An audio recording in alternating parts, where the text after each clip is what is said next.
आज मी तुम्हाला कुरकुरीत व खायला खमंग असा तंदुरी पराठा बनवून दाखवणार आहे। यासोबत तुम्हाला इतर काही खायची गरज नाही। तुपासोबत नाही तर दह्याबरोबर किंवा असंच खाल्लात तरी खायला मस्त खमंग व चटपटीत लागतो। चला तर मग हा तंदुरी पराठा बनवण्यासाठी सर्वात अगोदर लांबट कापलेला पण शक्य असेल तितकं असं पातळ व लांब कापलेला कांदा घ्यायचा। इथं मी 2 मध्यम आकाराच्या कांद्याचे काप करून घेतलेत।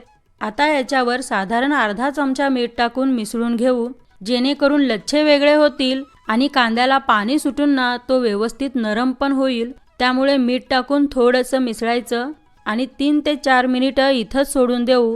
तोपर्यंत दुसरीकडे पराठ्यासाठी कणिक मळून घेऊया।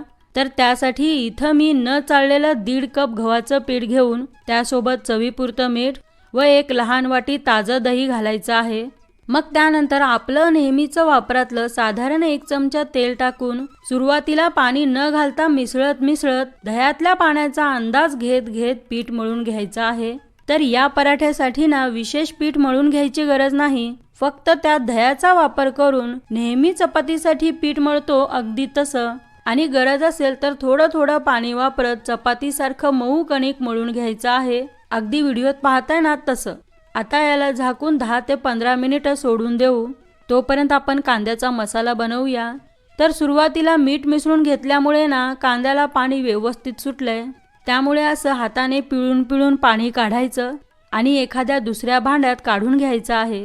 मग त्यानंतर यात आपल्याला काही जिन्नस घालायचे आहेत, म्हणजे की बारीक चिरलेली 1 हिरवी मिरची, अर्धा लहान चमचा कलोंजी, अर्धा लहान चमचा ओवा, मग त्यानंतर 1 लहान चमचा काश्मीरी लाल मिरची पावडर व तसेच अर्धा लहान चमचा चाट मसाला आणि अर्धा लहान चमचा भाजलेली जिरे पूड व अर्धा लहान चमचा धने पूड टाकून चवीपुरतं मीठ आणि शेवटी थोडीशी कोथिंबीर घालून मिसळून घ्यायचा आहे। तसा ना हा मसाला बनवायला फारच सोपा आहे आणि खायला पण चटपटीत लागतो, त्यामुळे पराठा खायला खमंग व चवदार बनतो। हे पहा, कांद्याचा चटपटीत मसाला तयार आहे आणि इकडे आपलं हे कणिक पण व्यवस्थित भिजलं आहे। तर असं थोडंसं मळून मध्यम आकाराचा गोळा घ्यायचा आणि त्याचा उंडा बनवून त्याला कोरड्या पिठात घोळून लाटून घ्यायचा आहे। तसं या पराठ्याची लाटण्याची व बनवण्याची पद्धत थोडीशी वेगळी आहे, त्यामुळे सुरुवातीला चपातीप्रमाणे पण हलकी जाडसर लाटी लाटून घ्यायचा आहे। मग त्यानंतर त्याच्यावर साजूक तूप टाकून पसरवून घ्यायचं। हवं तर तुम्ही तेल पण वापरू शकता, पण तुपाने चव चांगली येते, त्यामुळे तूप लावल्यानंतर वरून थोडंसं कोरडं पीठ भुरभुरून घ्यायचं। मग त्यानंतर सुरीने असं एक चिरा लावायचा आहे आणि चिरा लावलेला एक टोक पकडून त्याला दुमडत गुंडाळत जायचं आहे, अगदी व्हिडिओत दिसतंय ना त्याप्रमाणे, म्हणजे की कोण कसं बनवतात तसा लाटीचा कोण बनवायचा आहे। मग त्यानंतर त्याला हाताने दाबून परत त्याचा उंडा बनवून घ्यायचा। यामुळे ना आपला पराठा मस्त असा खुसखुशीत बनतो। आता याच्यावर कोरडं पीठ टाकून लाटून घेऊया। तर जास्त पातळ न लाटता हलकं जाडसर लाटायचं। तर इथं मी याला थोडंसं जाडसर लाटून घेतलं आहे। आता आपण याच्यावर कांद्याचा मसाला टाकून समांतर पसरवून घेऊया। तर मसाला एका बाजूला कमी कुठं जास्त न पसरवता एक समान व्हिडिओत पाहताय त्याप्रमाणे पसरवून घ्यायचा आहे आणि त्यानंतर वरून थोडीशी कोथिंबीर पण पसरवून घेऊ।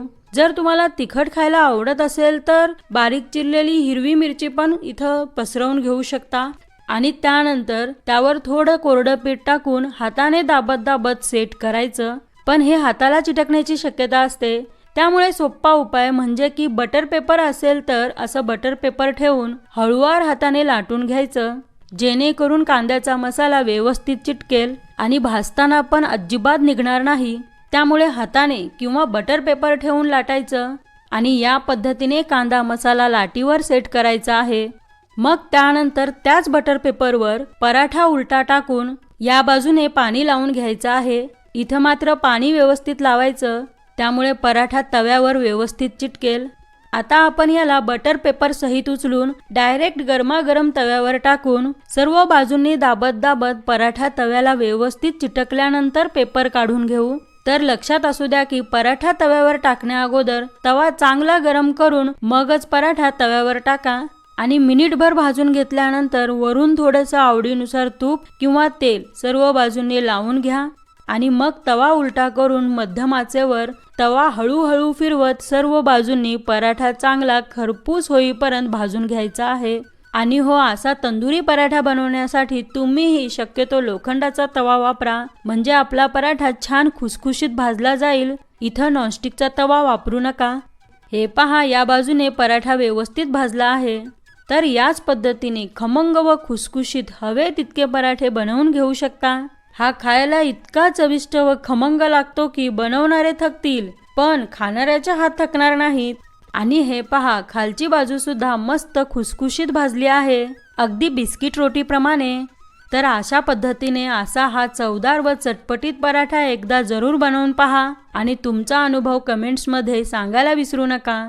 चला तर पुन्हा भेटू अशाच एका मस्त व खमंग रेसिपी सोबत।